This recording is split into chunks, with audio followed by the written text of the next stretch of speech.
Selamat siang semuanya.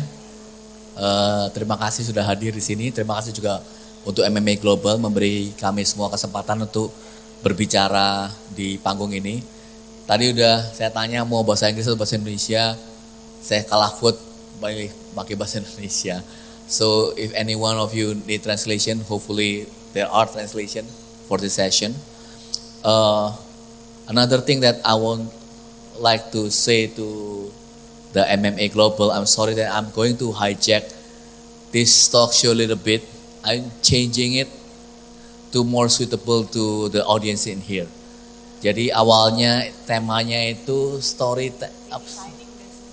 redefining storytelling, something like that. I don't think that's suitable for the audience in here. Jadi saya bajak sesi talk show ini, saya akan sesuaikan lebih sesuai dengan Anda di sini semua, karena saya lihat bahwa peserta talk show hari ini banyakkan C-level, CEO dan sebagainya. Pertama-tama mungkin tujuannya kami ingin membagikan info dan kabar baik soal industri film Indonesia yang sudah sangat berkembang beberapa tahun terakhir ini. Mungkin pertama-tama ke Pak Edwin dulu. Atau perkenalan tadi sudah ya, jadi nggak usah perkenal lagi ya. Ada Pak Edwin, Ketua Aprofi, Amanda Roll semua tahu, A-listar kita, dan ada Titin, salah satu penulis skenario paling terkenal lah di Indonesia. Terima kasih sudah hadir di sini semua. Kenapa? Nggak usah, Pak Edwin dulu aja. Jadi kenapa saya ke Pak Edwin dulu? Karena untuk memberikan konteks dulu juga agar kita on the same wavelength ya. Kenapa sih kita harus mendukung film Indonesia? Kenapa sih film Indonesia penting gitu ya? Saya kurang tahu dengan Anda semua, tapi sempat ada stigma yang kurang bagus terhadap film Indonesia pada tahun dulu lah ya, tahun 2007 sampai 2010-an lah. Mulai membaik dari tahun 2016 sampai sekarang. 10 tahun terakhir ini stigma itu perlahan mulai menghilang. Tapi mungkin Pak Edwin bisa share sedikit, Pak Edwin, bagaimana perkembangan film Indonesia sejauh ini beberapa tahun terakhir, silakan. Terima kasih Pak Roni. Selamat sore semuanya. Karena tadi Pak Roni sudah bilang kesepakatannya dalam bahasa Indonesia, jadi kita sampaikan dalam bahasa Indonesia. Semoga bisa dipahami. Kemarin kita sempat breakdown pertanyaannya, terus kemudian sepakat dengan Pak Roni untuk kita harus menceritakan hal baik tentang industri film Indonesia. Jadi hari ini tugas saya adalah menceritakan hal-hal baik tentang industri film Indonesia. Kita mulai dengan masa pasca pandemi. Jadi Indonesia adalah satu-satunya negara di dunia yang industri filmnya tidak hanya pulih pasca pandemi, tapi bahkan lebih baik dari masa sebelum pandemi. Sementara negara lain masih berjuang untuk bisa kembali, Indonesia bahkan sudah jauh lebih baik dari masa sebelum pandemi.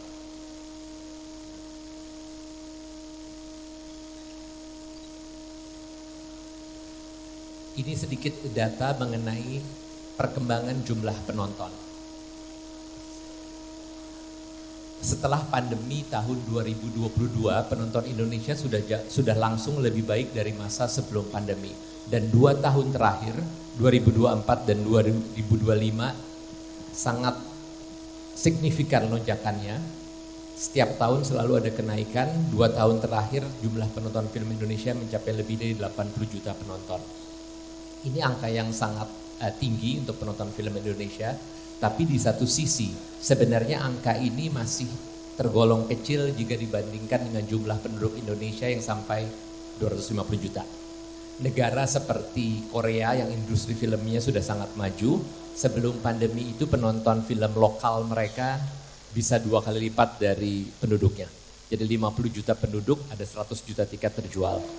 Kalau saja pola yang sama terjadi di Indonesia, artinya kita bisa menjual tiket harusnya 250 sampai 500 juta tiket. Dan itu menjadi industri film Indonesia menjadi sangat besar. Tapi kalau melihat perkembangan ini arahnya sangat baik. Tapi bukan tanpa tantangan. Kalau kita lihat jumlah layar di Indonesia saat ini baru sekitar 2.400 layar, yang masih sangat sedikit. Dan baru ada di sekitar 100 dari 500 kabupaten kota yang ada di Indonesia, jadi penyebarannya juga belum merata. Idealnya kita butuh 10.000. Jadi angka ini menunjukkan bahwa kita punya tantangan, tapi di satu sisi potensi untuk tumbuh menjadi lebih besarnya juga sangat besar. Bayangkan kalau kita punya 10.000 layar, artinya jumlah penonton film Indonesia jauh lebih banyak, dan secara paralel pasti kualitas film Indonesia akan jauh lebih baik. Mungkin itu dulu Pak Ron pengantarnya. Iya, saya ngelihat timernya jadi ngeri nih. 20 menit memang sangat-sangat pendek seperti saya bilang. Ya, mungkin juga untuk dari konteks ya, mungkin banyak yang nggak tahu, 2.400 kan udah banyak ya. Just to give you context, di Korea yang penduduknya cuma 50 juta, itu ada 8.000 layar bioskop.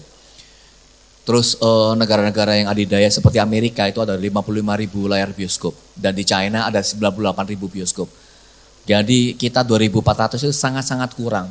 Dan mungkin ini salah satu barrier yang harus kita tembus untuk bisa mencapai angka yang lebih tinggi lagi. Karena sekarang ini kan 80 juta tiket yang terjual, itu hanya dengan pertumbuhan layanan sangat-sangat minim ya di beberapa tahun terakhir ini. Satu lagi mungkin juga memberi konteks, 80 juta itu hanya untuk film Indonesia. Dan sekarang ini film Indonesia market share-nya di bioskop udah mencapai hampir 70%, 67% kurang lebih lah ya. Jadi mayoritas penonton film bioskop di Indonesia itu sekarang cuma nonton film Indonesia. Film Hollywood dan yang lainnya udah nggak laku. Karena waktu terus berjalan, mungkin saya langsung ke Mbak Titin. Salah satu barrier juga itu karena kita kurang banget pekerja di belakang layar dan depan layar di Indonesia ya. Terutama penulis skenario nih. Sangat-sangat kurang lah ya. Sebagai acuan, tahun lalu ada 150 film yang tayang di bioskop Indonesia. Berapa? 170 film yang tayang di bioskop di Indonesia, film Indonesia. Tapi yang didaftarkan ke bioskop itu ada kurang lebih 256 judul. Bayangkan, dengan segitu banyak film yang diproduksi, sementara penulis skenario Indonesia cuma ada berapa, Mbak Titin? Selamat sore semuanya, langsung aja ya. Jadi kalau penulis skenario yang terdaftar di Asosiasi Penulis Skenario itu ada 80 orang, 80 anggota, itu pun sebagian ada sebagian besar bisa dibilang tidak aktif dan kurang produktif gitu. Jadi sebenarnya yang dibilang aktif dan produktif penulis skenario sekitar 30 nama sih di Indonesia gitu. Apa yang menyebabkan lambatnya regenerasi penulis skenario dan sebagainya ini, Mbak Titin? Kalau saya rasa itu juga sangat berhubungan dengan trust dari produsernya, trust dari pihak-pihak yang istilahnya memberi pekerjaan sih kepada penulis skenario, karena untuk mendapatkan trust juga itu memang tidak mudah gitu. Sama seperti mendapatkan trust dari penonton juga terhadap film Indonesia. Jadi itu memang harus terjadi keterbukaan dari setiap pihak, misalnya dari sisi produser untuk berani mencoba penulis-penulis baru misalnya. Tapi kan nggak tahu ya dari sisi produser Pak Edwin dan Pak Robert Roni, gimana tuh masalah trust juga kan menjadi isu yang penting tuh. Sebenarnya kalau kita lihat dari dua sisi ya, sama seperti sutradara dan juga mungkin pemain gitu ya. Para pembuat film itu bikin film kan mahal ya Pak Edwin ya. Nggak tahu kalau menurut Pak Edwin nggak mahal ya. Menurut saya bikin film itu mahal. Jadi tetap ada resiko. Jadi untuk memberikan job kepada orang-orang yang dalam tanda kutip track recordnya udah terbukti, itu mungkin lebih aman. Memitigasi resiko lah seperti di bisnis yang lain ya. Cuma beberapa hal yang seperti ada satu penulis skenario bisa sampai menulis 16 skrip dalam setahun, itu menurut saya udah terlalu besar bebannya. Untuk mengatasi hal ini seperti apa misalnya kira-kira Mbak Diti? Kalau menurut saya memang harus terus diupayakan yang namanya regenerasi sih. Nggak cuma di penulis skenario tapi di keseluruhan pelaku industrinya gitu. Dan regenerasi di sini bukan lagi masalah umur ya, tapi kita bicara tentang pemain-pemain baru yang mungkin sebenarnya sudah lama ingin masuk ke industri gitu. which is aku meyakini banget bahwa banyak sebenarnya ingin masuk ke industri film Indonesia, menjadi pelaku industri, menjadi penulis skenario, dan yang namanya regenerasi itu berarti juga butuh keterbukaan dari setiap generasi gitu, bahwa generasi lama atau yang sudah ada di industri mau membuka diri untuk berbagi ilmu, berbagi wawasan tentang industrinya sendiri. Begitupun calon-calon pemain baru ini, calon-calon penulis baru ini yang merasa punya kemampuan dan kemauan untuk masuk ke industri harus mau membuka diri untuk belajar, dan yang paling penting menurut saya adalah berani memulai membangun networking ke orang-orang yang sudah ada di industri. Itu sih Pak Ropron. Oke, thank you Pak Titin. Sekarang ke Amanda. Amanda, beberapa tahun terakhir ini makin banyak ragam film Indonesia yang dalam waktu tidak selalu main aman ya. Kalau dulu genre film Indonesia hanya big three, selalu kita bilang horor, drama, dan komedi. Tapi sekarang makin banyak genre sendiri. Kalau menurut Amanda, apakah ini bahwa berarti penonton kita itu coba cari cerita-cerita yang lebih relate, lebih real dengan cerita-cerita yang mereka tonton di bioskop? Menurut Amanda sendiri bagaimana? Sebagai aktor yang aktif selalu di layar lebar dan berbagai series juga. Selamat sore semuanya. Kalau misalnya menurut aku ya sebagai pelaku di industri ini dan melihat dari film-film aku sebelumnya ya, yang belakangan ini ada Satu Kakak Tujuh Ponakan, ada Andai Ibu Tidak Menikah Dengan Ayah gitu. Oke, secara genre memang drama gitu, tapi aku melihat adanya keberanian gitu ya untuk mencoba cara bercerita yang baru gitu ya Mbak Titin. Kayak rasanya tuh sekarang film itu dibuat bukan hanya melihat dari tren yang ada gitu loh, tren genre yang ada, tapi mulai kembali lagi pendekatan mereka kepada penontonnya gitu. Sebenarnya apa sih cerita-cerita yang relate gitu kepada penonton gitu, which is seperti real struggles-nya mereka sehari-hari gitu. Kayak Satu Kakak Tujuh Ponakan kan tentang sandwich generation gitu. Jadi juga ada suatu keberanian dalam bercerita tuh, jadi bukan hanya memenuhi keinginan penonton gitu ya, tapi juga berusaha memahami gitu, sehingga penonton tuh waktu nonton filmnya merasa dimengerti dan dan spark conversation kali ya gitu. Dan ya itu aku ngerasa ada peningkatan di situ sih gitu, jadi lebih beragam gitu, bukan cuma dari genre tapi dari isu-isu yang diangkat gitu kali ya. Oke, pertanyaan lanjutan. Kan kita semua tahu bahwa Manda ini brand ambassador Wardah gitu ya. Iya. Untuk menyelaraskan pilihan acting, peran mana yang diterima dengan narasi sebagai brand ambassador itu, apakah selalu inline, apakah pernah ada tantangan, bagaimana? Bisa share sedikit nggak, Manda? Iya. Aku sih udah jadi brand ambassador Wardah sekitar 9 tahun, jadi cukup lama dari awal aku berkarir di industri film gitu. Aku merasa sebenarnya nggak terlalu sulit untuk bernegosiasi soal itu, karena aku sendiri dengan Wardah memegang value yang cukup mirip gitu. Kita sama-sama value growth gitu ya, sama-sama value honesty dalam bercerita, dan pastinya kita value purpose gitu loh Mas. Jadi ketika aku memilih film, pastinya sangat dipengaruhi oleh itu. Aku berusaha memilih karakter atau cerita yang memiliki purpose. Sebenarnya cerita ini pengen menyampaikan pesan apa sih, impactnya kepada penonton tuh seperti apa gitu. Dan apakah ada ruang untuk aku sebagai pemain tuh tumbuh gitu melalui karakter yang aku peranin gitu. Itu menjadi faktor-faktor yang sangat penting gitu dalam memilih film. Oke, meskipun Manda masih muda tapi kan udah termasuk banyak ya berperan di film layar lebar ya, termasuk A-list star. Apakah sebagai A-list star itu hanya menerima peran yang disodorkan, ditawarkan ke Manda, atau mungkin Manda sudah cukup aktif seperti beberapa pemain yang seperti kita tahu sebagai produser juga atau yang lain juga? Apakah udah punya plan ke arah sana, Manda? Untuk plan ke arah producing atau directing ada ya, masih harus belajar banyak.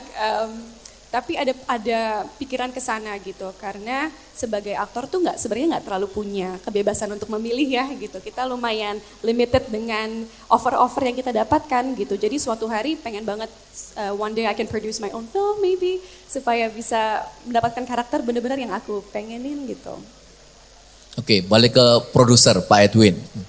Pak Edwin, dengan berkembangnya film Indonesia yang tadi kita selalu sebutkan ya, sementara banyak negara di gak usah jauh-jauh ya, Asia Tenggara dan Asia yang mulai menurun. Bahkan Korea Selatan pun film layar lebarnya, industrinya sekarang lagi tidak baik-baik saja. Anda melihat ini sebagai sebuah peluang yang sangat bagus untuk Indonesia atau bagaimana? Bisa share sedikit nggak Pak? Ya, walaupun pasar Indonesia sebenarnya cukup besar, tapi kesempatan untuk bisa sebuah film didistribusikan secara global tentunya menjadi kesempatan yang sangat baik, dan industri film Indonesia punya kemampuan seperti itu. Tahun lalu saja ada 100 judul, 100 produksi film Indonesia, termasuk film pendek, dokumenter dan film layar lebar yang diputar di festival di seluruh dunia. 114 jumlahnya, 40 diantaranya mendapatkan penghargaan. Film-film yang sukses secara komersil di pasar global juga kita punya catatan cukup banyak. Salah satunya film Pak Robert Roni, Kuasa Gelap, itu didistribusikan di lebih dari 50 negara ya, 56 negara. Itu potensi yang sangat besar.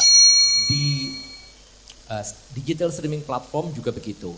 Sudah ada 30 judul yang ditayang di Netflix masuk top 10 global. Tahun lalu kita juga punya satu original production Indonesia yang nomor 1 di global chart for non-English title selama 2 minggu berturut-turut untuk pertama kalinya. Jadi artinya secara potensi begitu besar. Dan dengan industri yang terus tumbuh, bukan tidak mungkin kualitas film Indonesia akan jauh lebih baik dan semakin bisa beredar di pasar global.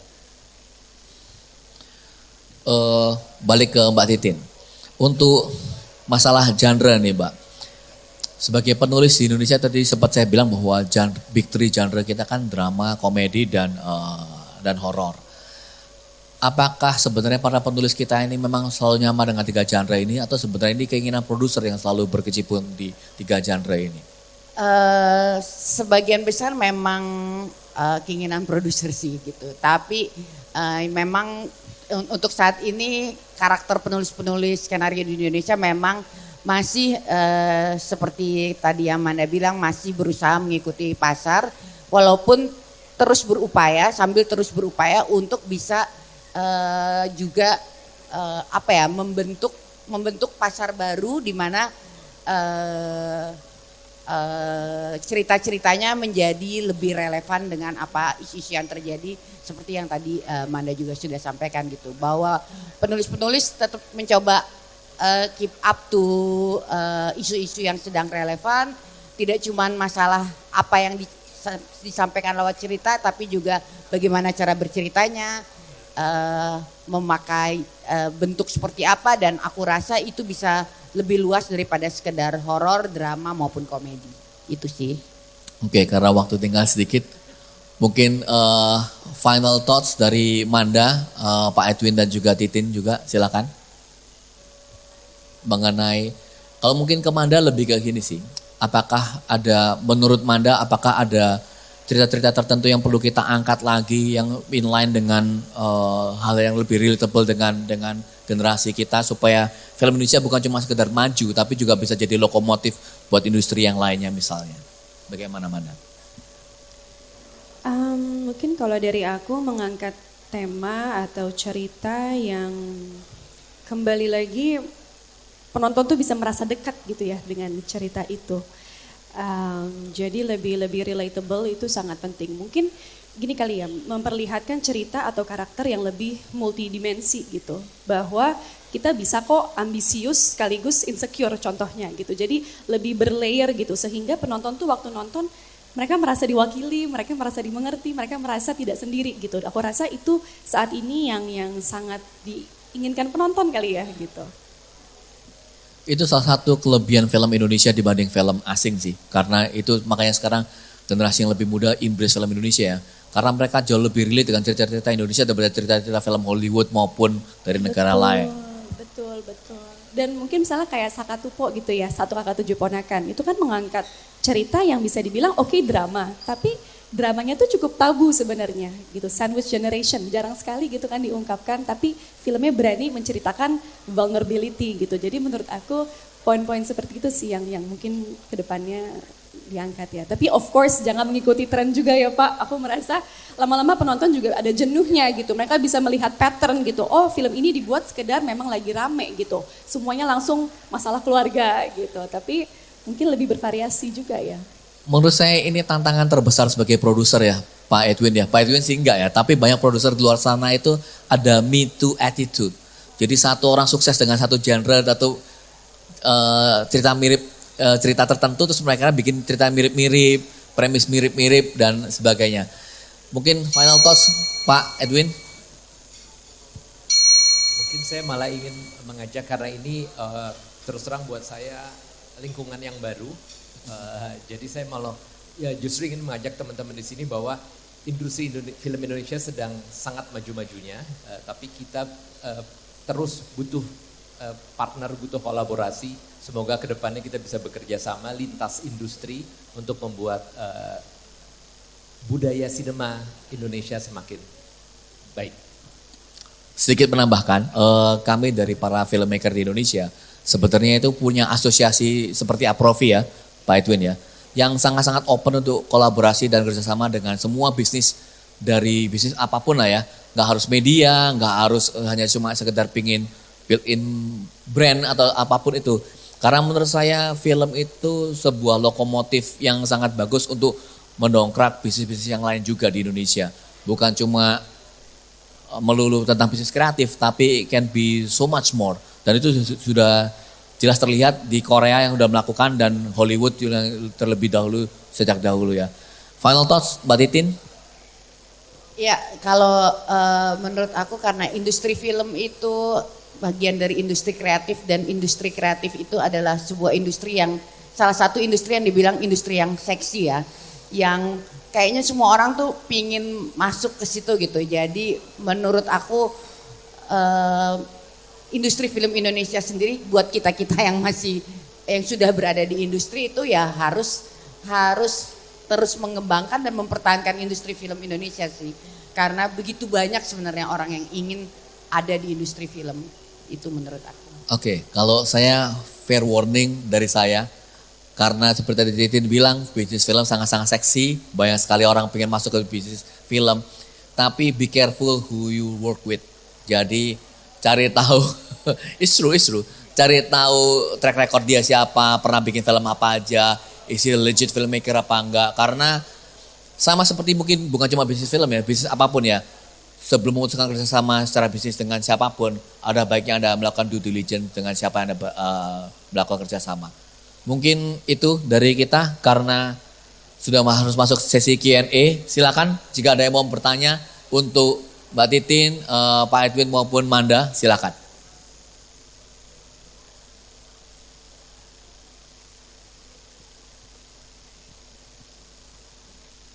The question can be in English and I will translate it for them. And actually they can answer it in English if they want to.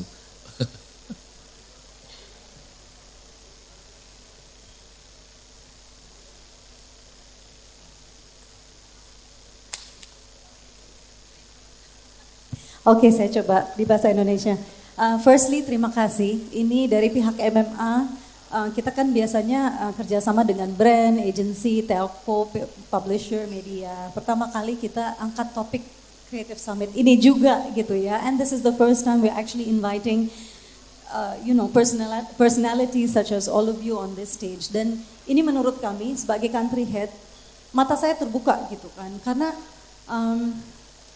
we are so globally connected through OTT platforms. We understand the landscape of films and how brands and agencies and telcos and media and publishers can actually engage with film fraternities. Betul kan? Tapi di kita ini di Indonesia, yang saya paham hari ini adalah banyak gapnya and how important it is for script writers to be highlighted, how important it is for collaborations to start. Tapi pertanyaan saya adalah dari mata kalian, dari lens kalian itu, what is the most important thing, and how can brands and agencies engage with you? In a way, it's a win-win situation so that the creative economy overall kita tuh sama-sama grow. Okay, it's understandable kalau selebriti kan gampang ya, banyak brand mau kerja sama selebriti. But we're talking about the overall aspect of filmmaking and this kind of creativity that we can build together. Menurut kalian, apa sih yang kita bisa bantu satu sama lain di area yang ini? I try to answer it as brief as possible ya. Ya, as a producer, not as a moderator. Jadi dengan kita sama-sama tahu bahwa televisi free to air udah nggak seperti dulu lagi, udah sunset lah istilahnya TV, dan sekarang beralih ke OTT. But the thing is, OTT war is over. Back then, several years ago, people said, "Oh, OTT wars is the hot thing in the world."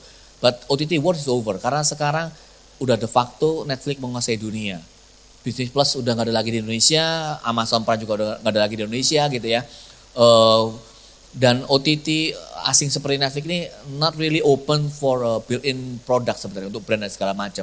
Karena kita udah berapa kali kerjasama dengan Netflix juga, they're not really open with it. Jadi sebenarnya yang sangat open terhadap brand collaboration sebenarnya film layar lebar.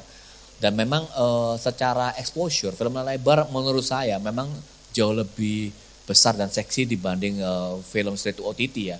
Meskipun secara jangkauan Netflix jelas punya keunggulan di 186 negara. Tapi sangat-sangat terbuka sih sebenarnya para filmmaker di Indonesia untuk kerjasama dengan brand apapun.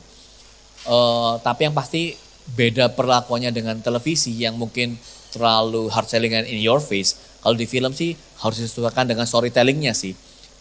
Dan itu sebenarnya sudah dilakukan di berbagai film di Hollywood ya. If you see banyak sekali brand placement di film-film besar di Hollywood itu yang is really subtle tapi it's a brand placement. Yang menyebut merek secara jelas dan gambarnya segala macam. Mungkin Pak Edwin bisa menambahkan?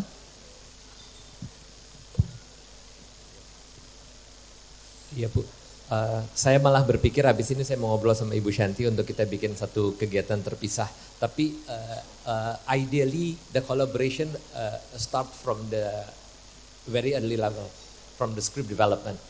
Yes, so we can discuss about the theme, the storytelling and everything, the message that you want to put on the film. Rather, if we start late, then it's going to be just on the surface level. It's easy to do that, but I think kita harus ngobrol lagi Bu. Nanti saya sudah berpikir kita mau bikin satu acara sama Pak Rofron juga. Ya, abis ini kita ngobrol ya Bu. Terima kasih Bu. Ya, menurut saya built-in product itu harus seamless sih. It's also part of the story. Jadi penonton nggak merasa terganggu dan nggak merasa oh ini jualan nih. Dan in a way juga karena merit dengan kontennya gitu ya.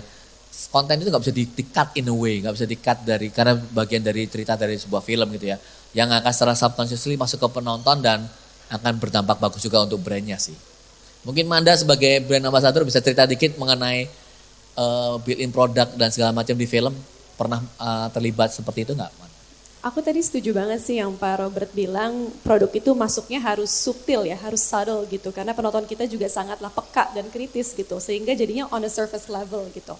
Aku pernah waktu itu syuting yang Sakatupo, 1Kakak 7 Ponakan, Wardah sempat built in juga in a very subtle way. Waktu itu lipstick, aku lagi adegannya pakai gitu. Tapi it's very subtle gitu. Dan menurut aku itu penting banget sih terlibatnya brand dalam pembuatan skripnya gitu supaya lebih nyampe ke penonton. Oke. Hopefully it's answer the question. Kalau kita perlu diskusi lagi lebih panjang akan dibuatkan sesi tersendiri oleh Pak Edwin dengan Aprofi. Oke. Halo Bapak-bapak, Ibu-ibu, thank you for sharing your thoughts. Mungkin satu pertanyaan dari saya ya. Biasanya brand pasti kalau misalnya mau berkolaborasi dengan movie, mereka akan pertanyaan pertamanya adalah will that movie will be successful or not gitu. Terus kita biasa kayak gambling, jawabannya biasa 3-1 dari 4 film, 1 yang berhasil gitu. Itu yang I think most of the brands they have that kind of myth ya, perception gitu. ada pengalaman nggak dengan kerjasama dari brand? What will be the most relevant measurement when it comes to measuring success of that brand building? There are two things that I like to say. Memang nggak bisa memperkirakan sebuah film sukses apa enggak. Even though all the checklist you already got, the checklist box ya, pemain yang terkenal, dari IP terkenal, everything still can something be wrong dan filmnya nggak sukses. So that's the risk for that. But if you really think about it, pasang iklan di televisi pun sebenarnya juga beresiko. Karena pasang iklan di TV, karena saya pernah lama di televisi, so I can really share something about this. Itu juga sebenarnya juga numpang lewat. Dan satu lagi, shelf life dari sebuah film layar lebar dengan acara televisi, kalau kita bandingkan ya, apple to apple ya. Let's say if you put 3 billion for a movie, it's already big. But if you put 3 billion in TV, it just it's like menggarami laut lah, kita selalu ngomong gitu. Nggak ada artinya lah 3 billion for a TV station gitu kan. Tapi bedanya kalau TV station, shelf life-nya itu sangat-sangat pendek. A really big live TV show, I don't know, singing contest or things like that, reality show gitu ya. Begitu diputar ulang, orang udah gak ada yang nonton lagi. Bedanya dengan film, saya cerita film yang pernah saya terlibat ya, ADC 2, ada Badangan Cinta 2, saya sebagai salah satu eksekutif produser waktu itu. Ada 4 brand masuk dengan total kita built-in product total kurang lebih 12 miliar. Kelihatan mahal gitu ya, itu Aqua, saya sebut merek gak apa-apa ya, Aqua, Walls dan Mitsubishi dan segala macam. But if you really think about it, film itu tayang 2016, already 10 years ago. But believe it or not, until today, film ADC 2 ini masih diputar di mana-mana. Masih ada di Netflix, masih ada di video, masih beberapa kali diputar di TV swasta di Indonesia gitu ya. Orang itu masih rediscover this film, even 10 years after that. If you want to go a little bit further, film ADC yang pertama tahun 2002, berarti 24 tahun yang lalu, bayangin. 2002 dong, ADC 1. 2002, iya 2002 kan. Yang ADC 1, itu pun masih diputar. Lebaran lalu kalau nggak salah diputar di salah satu TV swasta juga. Imagine, after 24 years masih eksis. Dan if any brand actually involved with that title, particular title gitu ya, itu masih bisa terlihat gitu kan. So, jadi longevity, shelf life-nya untuk film lebar itu sangat-sangat panjang sih. Dan oke, memang ini contoh ekstrim ya, ADC 1-2 sangat sukses. Even for a movie less successful, let's say again my own movie yang Kapan Kawin, Reza Radian sama Dina Wirasti, itu film itu tayang tahun 2015. Nggak terlalu laku di bioskop gitu ya kan, sebagai brand mungkin wah kecewa gitu ya. But until today you can still find this film all across the world. Kenapa saya bilang across the world? Karena ada beberapa maskapai internasional masih licensing film saya ini dan still making money for me. Jadi in a way brand yang tergabung dengan film itu juga masih bisa terlihat di Flight Entertainment gitu ya. In Flight Entertainment masih diputar di Trans 7 juga masih license film itu barusan lagi. Imagine after 10 more years masih ada shelf life-nya. Jadi memang kalau untuk bekerja sama dengan sebuah film, lebih baik bertanya apakah film ini sesuai dengan brand saya apa enggak. Target audiensnya sama apa enggak. Karena in the long run, film yang bagus tetap akan ditonton sih. Dan shelf life-nya akan sangat-sangat panjang. Instead just, ini filmnya pasti akan laku. Coba akan saya masukin ke brand ini yang tapi ternyata filmnya meskipun laku tapi nggak punya cultural impact yang akhirnya nggak ditonton lagi orang di long term. Maybe it's from me, but maybe Edwin want to say something about it? Sedikit aja Bu, kita suka bercanda kalau film kita mau tayang itu biasanya produser menjadi semakin religius Bu. Karena kita tidak pernah bisa menebak filmnya akan berhasil atau tidak gitu. Seperti yang Pak Roni bilang tadi, memang akan baik jika kerjasamanya bukan transaksional, bukan karena saya memberikan sekian sejumlah sponsorship kemudian kami dapat apa, karena nanti hitung-hitungannya akan sangat transaksional juga. Tapi alangkah baiknya jika memang kerjasamanya berdasarkan value yang sama tadi. Jadi bahwa ini cerita ini merepresent brand kami, karena film itu umurnya akan seumur hidup, bisa akan ada terus gitu. Jadi akan tetap bisa digunakan sebagai media promosi.